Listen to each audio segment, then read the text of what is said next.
Welcome to the Invite Health podcast, where our degreed healthcare professionals are excited to offer you the most important health and wellness information you need to make informed choices about your health. You can learn more about the products discussed in each of these episodes and all that Invite Health has to offer at www.invitehealth.com/podcast. First-time customers can use promo code podcast at checkout for an additional 15% off your first purchase. Let's get started.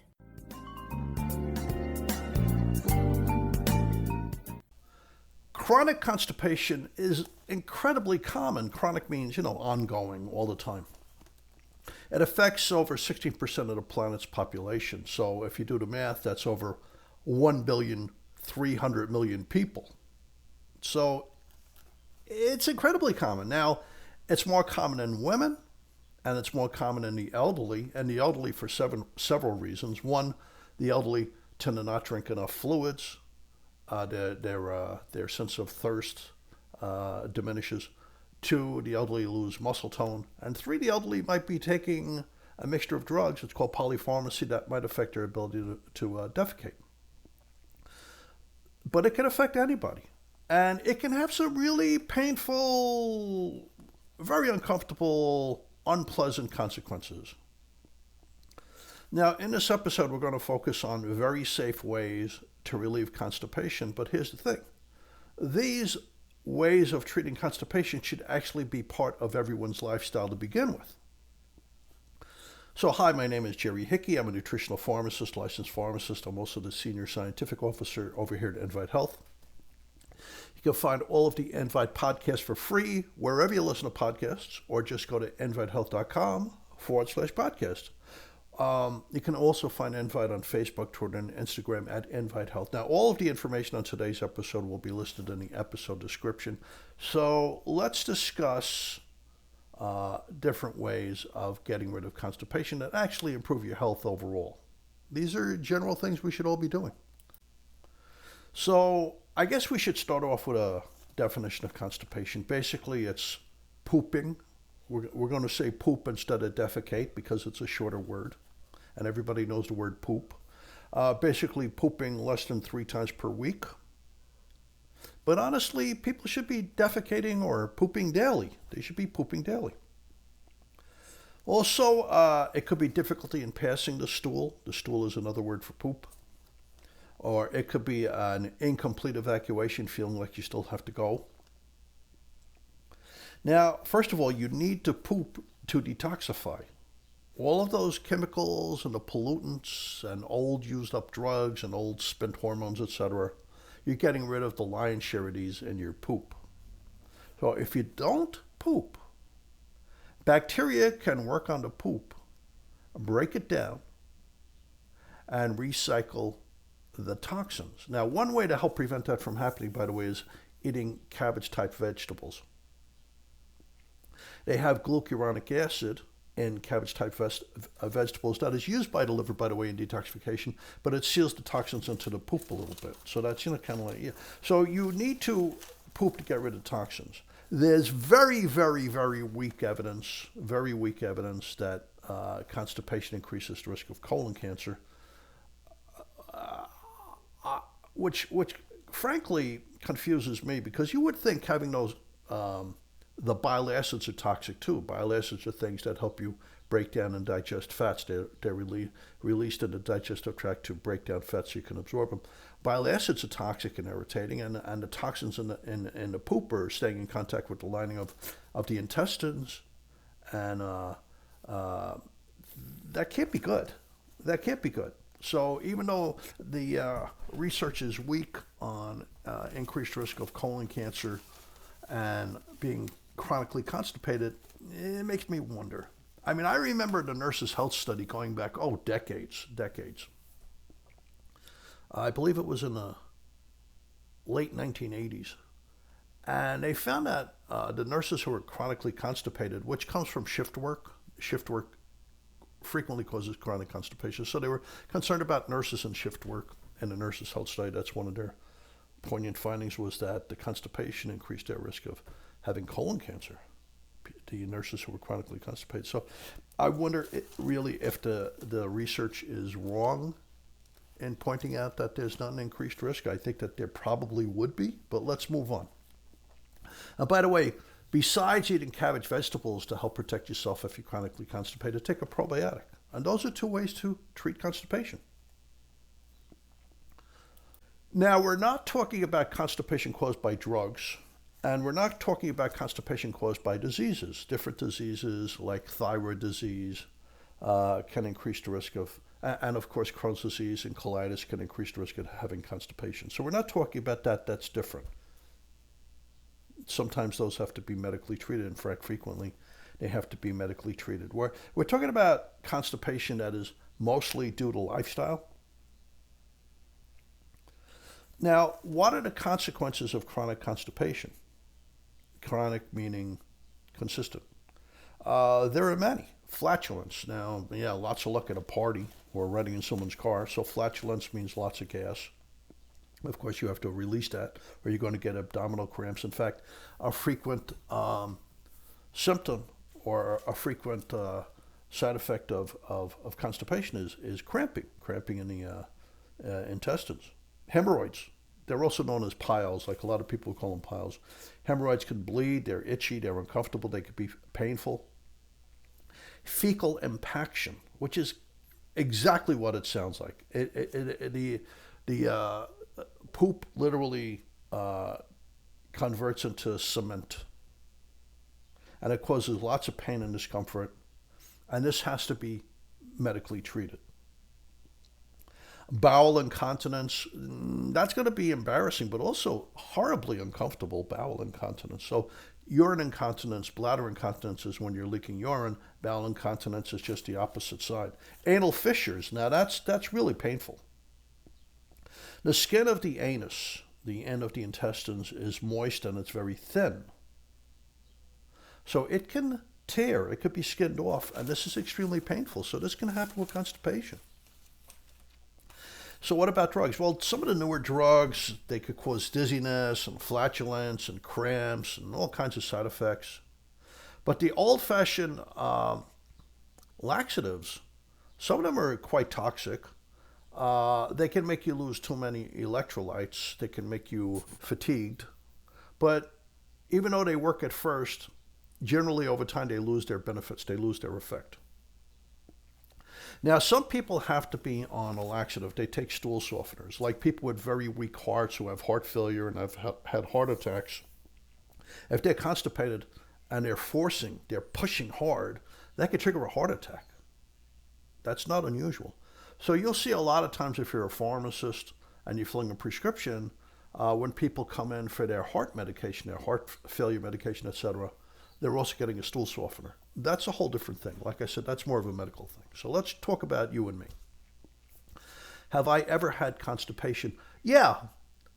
When I travel, like if I go from New York to Paris, for a day or two I could be constipated, but then I generally go back to normal. And if I need a little help, have an extra cup of coffee in the morning.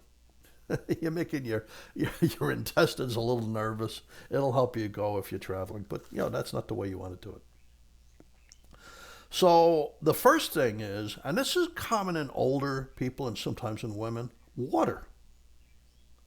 Water is a stool softener. Water lubricates the stool, but it also pumps water into the fiber. Otherwise the fiber is like paste, So not drinking sufficient water or sufficient fluid is a common cause of constipation. So the first thing, drink enough fluid. And it depends on how much you sweat, etc. Obviously, if you're in a very hot, sticky climate, you're going to need more fluid than someone who's in a cold, dry climate. Well, that's not exactly true. Our bedrooms in the winter, when we have to heat up here in the Northeast, I mean, it's about as dry, it's about as arid as the Gobi Desert. So you need water then too, yeah? But obviously if you're out there and it's hot and sweaty, you need more water than a nice, crisp, cool spring day. So, water depends on where you are and what you're doing. If you exercise and sweat a lot, you're going to need more. But you need water. If you're constipated, the first thing you try is water. Fiber. I mean, lots of good fibers. And water and fiber should be part of your life. So this is simple, just commonplace, no-nonsense advice. You get fiber in fruits, vegetables, including salad, of course, and legumes, like lentils and beans and peas, and whole grains. Now, if you have a very slow transit time, let's discuss that. Transit time is how long it takes for the poop to move out. So if you eat something, a good transit time would be 14 hours, 24 hours. Some people's transit time is 2 days. Other people's transit time, maybe they're anxious and nervous and it might only be 4 hours.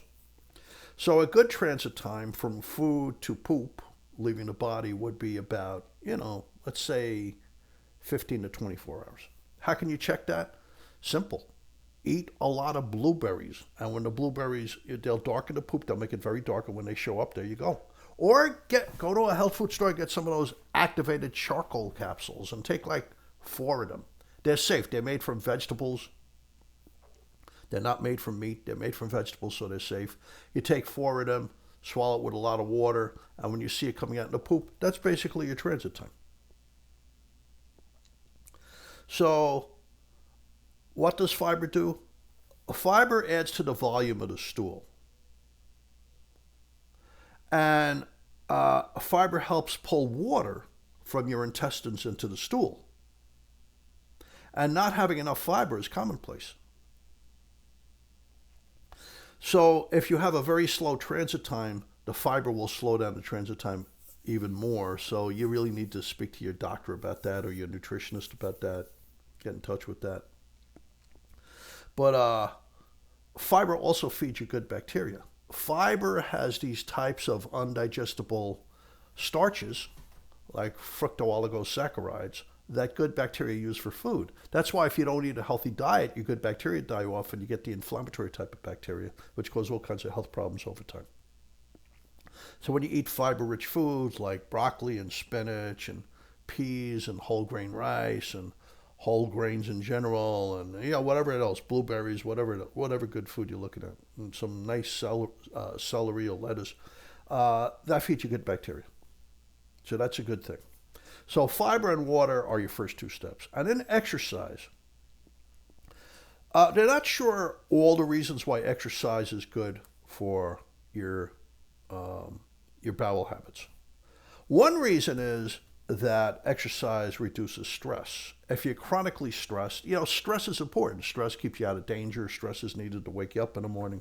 There are times when you need stress. And when I say stress, I mean releasing stress hormones, the cortisol-related hormones. When you're stressed, like from work or your kids or me, I have a sick dog right now, which is stressing me out a little bit, but I can handle it. You release stress hormones. And this reduces the motility of the muscles in the digestive tract, so this contributes to constipation. And so exercise reduces stress. That's one good thing. But exercise also strengthens the abdominal muscles. And this helps improve peristalsis. So let me explain what that is. That's an important term, peristalsis. You have concentric rings of muscle going down your digestive tract in your intestines. And the top layer constricts and pushes food down, and the next layer takes over and pushes food down, and the next layer takes over. And this way you're digesting the food, but you're also moving out the poop eventually. So when you exercise and you strengthen the abdominal muscles, this also helps improve those concentric rings of muscles in the colon to move the poop out. Now, if you want a supplement of fiber, the one with the most research behind it is psyllium. Psyllium comes from a plant that's related to bananas. And there's been a lot of research on it. Try to get one where they don't mix a lot of sugar into it, because a lot of pharmaceutical companies mix sugar into it. So you might want to get it from a nutrition company, an herbal company. And you have to completely mix the psyllium with water before you drink it. Because if you don't completely stir it in, it could swell in your throat, and that could be dangerous. It'll absorb the moisture in your throat, and that'll be dangerous. It'll start to swell. But psyllium helps pick up the excess sugars and greasy fats and toxins in the colon. It helps control your blood sugar. Psyllium, like whole wheat. I know whole wheat has a terrible reputation in America. You go to Italy, everybody's having wheat because they're having pasta with gluten in it. But in fact, you need to make the gluten to make the pasta, right? But in any event, whole wheat and psyllium are the two fibers with the most research that they lower the risk of colon cancer. So whole wheat is not all bad. Now, fish oils, if you need a stool softener, you need fish oils for your brain and your heart and your immune system anyway, and your eyeballs, and believe it or not, your bones and your muscles, and your liver health.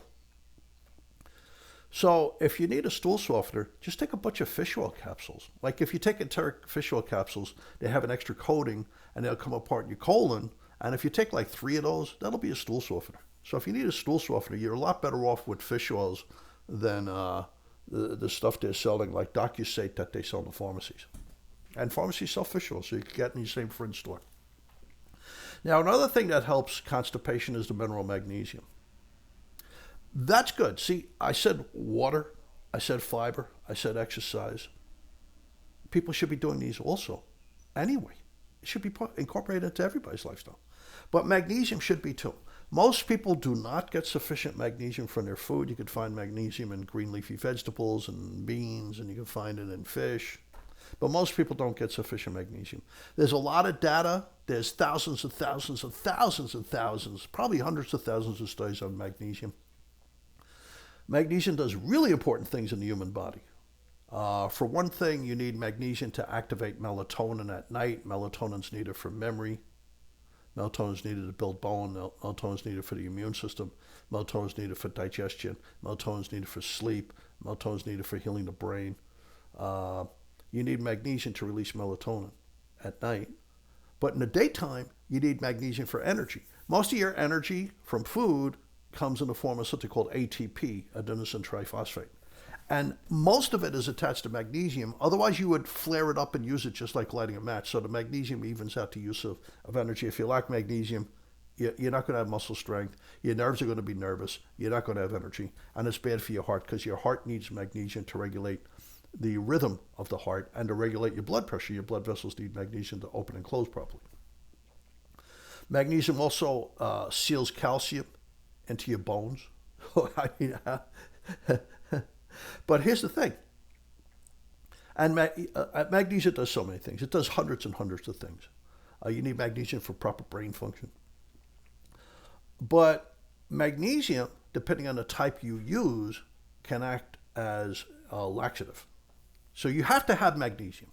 And I really recommend most people take a magnesium supplement because they're just not getting enough in their food. If you use magnesium glycinate, it's so rapidly and completely absorbed, it doesn't really help constipation. Magnesium glycinate's the kind I take. I don't need help with constipation. I'm very regular. So magnesium is very good for constipation if you use the citrate form. In fact, if you go into a pharmacy, you'll see kind of this yellowish greenish bottle called Citroma. All that is magnesium citrate. And another form of magnesium is milk of magnesia, right? Magnesium oxide. So magnesium is a laxative. And it has a lot of other jobs, so it's not wrong to take magnesium if you need help defecating. And if you don't need help defecating, take the magnesium glycinate form. Now, probiotics. There's a tremendous amount of research on probiotics, tons of data. Of course, they help with gasiness and bloating. They help with intestinal diseases. But they truly help with both diarrhea and constipation. And here's some tips on probiotics. You want more than one strain of probiotics. You want 2, 3, 4, 5, 6 strains. You don't have to go crazy. But 3, 4, 5, 6 strains is plenty. You want at least 2 billion colony-forming units. Colony-forming units mean they're actually alive. So they're guaranteeing that you would have at least 2 billion when you take it. So like the probiotic I make has billions and billions of healthy bacteria in it. I just take one a day. On most days, I don't even take it every day, and my digestion is perfect. The probiotics have done a tremendous amount in turning around my life. They've gotten rid of my allergies, and they've got rid of all my intestinal issues that I had for most of my life. But you want the probiotics to have some prebiotics. I had a friend, Dr. Alan Pressman. He used to say, why would you buy goldfish? Here's what he said. You wouldn't buy goldfish without goldfish food. Why would you buy probiotics without probiotic food? So a probiotic food would be fructooligosaccharides. That's a typical one. It's a sugar that comes from vegetables, and you don't really digest it. The bacteria digest it, and it helps the bacteria thrive. So this is the journal Pharmaceutical Research.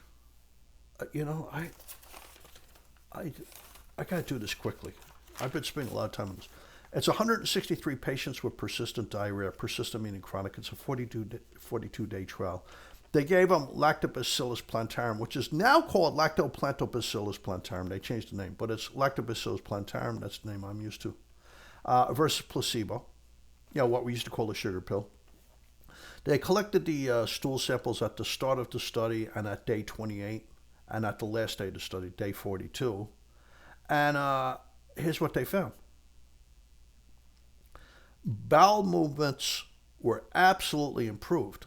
These people had more bowel movements, backing away from constipation, and the bowel movements were complete.